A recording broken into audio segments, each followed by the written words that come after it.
হৈ গ'ল এটা হৃদয় বিদাৰক ঘটনা যেহেতু বিআৰচি কোম্পানীৰ গাফিলতিৰ ফলতেই এই আমি গোটেই যি পৰিস্থিতিৰ সন্মুখীন হ'ব লগা হৈছে এইটো হৈছে যেহেতু ক'বলৈ একো ভাষা নাই যেহেতু আমি জীৱন হেৰুৱাব লগা হৈছে বিশেষকৈ বিআৰচি কোম্পানীয়ে যেনেধৰণে কাম কাজবোৰ চলাই আছে পূৰ্বৰে পৰা আমি বিভিন্ন সংবাদ মাধ্যমৰ জৰিয়তে হওক বা বিভিন্ন প্লেটফৰ্মত আমি এই কথাবোৰ জনাই আহিছোঁ জনাই অহাৰ ফলশ্ৰুতিত কিছু কাম তেখেতসকলে কৰিবলৈ সক্ষম হৈছে যদিও কিন্তু সববোৰ কাম আমাক কৰাৰ পৰিলক্ষিত হোৱা নাই আৰু তাৰ পৰিপ্ৰেক্ষিততে আজি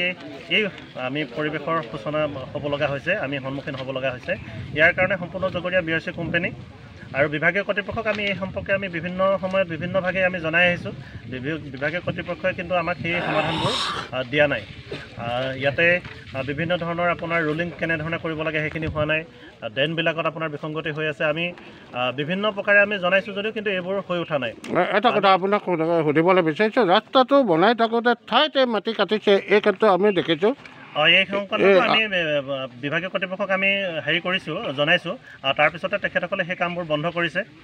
বন্ধ কৰাৰ ফল এটাই যে আমি ৰাইজে সজাগ হৈ পেলাই আমি কথাবোৰ জনাইছোঁ যেহেতু ঠাইতে মাটি কাটি আপোনাৰ ৰাস্তাটো তুলিছে এইটো এটা মানে হেৰি নহয় ৰাস্তা যিটো কনষ্ট্ৰাকশ্যন হ'ব লাগে সেইটো তেনেকুৱা ধৰণৰ নহয় আৰু এটা কথা আমি আপোনালোকৰ মাধ্যমে জনাইছোঁ যে বিআৰচি কোম্পানীয়ে পৰৱৰ্তী সময়ত যিবোৰ কাম কাজ কৰিব এই কাম কাজবোৰত যাতে যিখিনি আগতীয়া ব্যৱস্থা সেই ব্যৱস্থাবোৰ যাতে লৈ পেলাই আমি কৰিবৰ কাৰণে আহ্বান জনাইছোঁ আৰু এটা কথা যে আমি ৰাস্তাটো আমাক লাগে ৰাস্তাটোৰ বিনিময়ত আমি কাৰোবাৰ জীৱন আমি দিব আমি বিচৰা নাই আমি কেইজন মৰিছে বাৰু আপোনালোকে জনাত এতিয়ালৈকে দুজন আমাৰ হৈছে খুব কেইদিনমান আগতে ছমাহমান আগতে আমাৰ সৰু ল'ৰা এটা আমাৰ ডাম্পাৰে চেপি আপোনাৰ মৰিবলৈ তেখেতৰ মৃত্যু হৈছে আৰু আজি এইটো এটা ঘটনা এনেকুৱা ধৰণৰ আপোনাৰ বহুত হ'বলগীয়া আছে কিন্তু বহু মানুহ ইয়াত সজাগ কাৰণেহে আমাৰ এই পৰিস্থিতিটো অলপ ভাল হৈ আছে কিন্তু আমি পৰৱৰ্তী সময়ত যাতে এইবোৰ কাম কাজবোৰ যাতে ভাল হয় আগতীয়া যিবোৰ ব্যৱস্থাপনা ল'ব লাগে এই ব্যৱস্থাপনা যাতে ভাল ধৰণে লয় তাকে আমি বিভাগীয় কৰ্তৃপক্ষক আপোনালোকক বাইক লৈ আহিছিলে স্থানীয় ল'ৰা এজন আৰু লগতে এজন আছিলে দুজন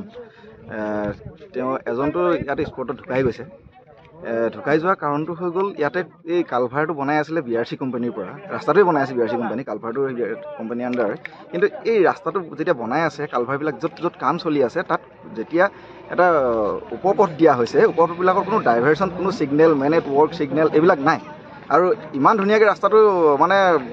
হেৰি কৰি থৈছে সন্মুখত একো প্ৰটেকশ্যন নাই যাৰ কাৰণে ল'ৰাকেইজনে আন্ধাৰত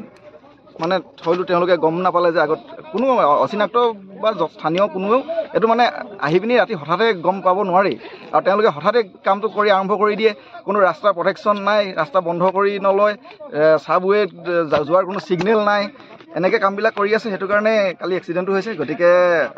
কামবিলাক ভৱিষ্যতে যিবিলাক তেওঁলোকে কাম কৰিব কামবিলাক কৰক কামবিলাক কৰাত আমাৰ কোনো আপত্তি নাই কিন্তু কামবিলাক ভালদৰে কৰক আৰু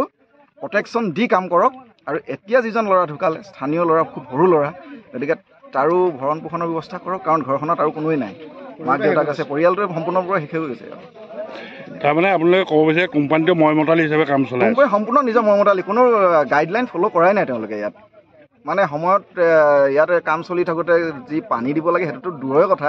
এতিয়া পিচ মাৰি আছে পিচবিলাকতো ভালদৰে ৰাস্তা চাফা কৰি পিচ মাৰিছে নাই সেইটো সন্দেহ আছে আগৰ ফাললৈ এইখিনি বাৰু পিছ পোৱাহি নাই কিন্তু এইখিনিত সেই কালভাৰ কাম চলি আছে শিল পেলাই আছে এইবিলাকতে বিৰাট ময়মতালি আপোনালোকে এটা পৰীক্ষা কৰি চাব পাৰে দেই তাহাঁতৰ যদি ডাম্পাৰ এখন যায় ন আপোনালোকে পাছত গৈ চাবচোন তেতিয়া অনুমান কৰিব পাৰিব যে ৰাস্তাৰ কাম কিদৰে চলি আছে ৰাস্তা দেখিয়ে নাপায়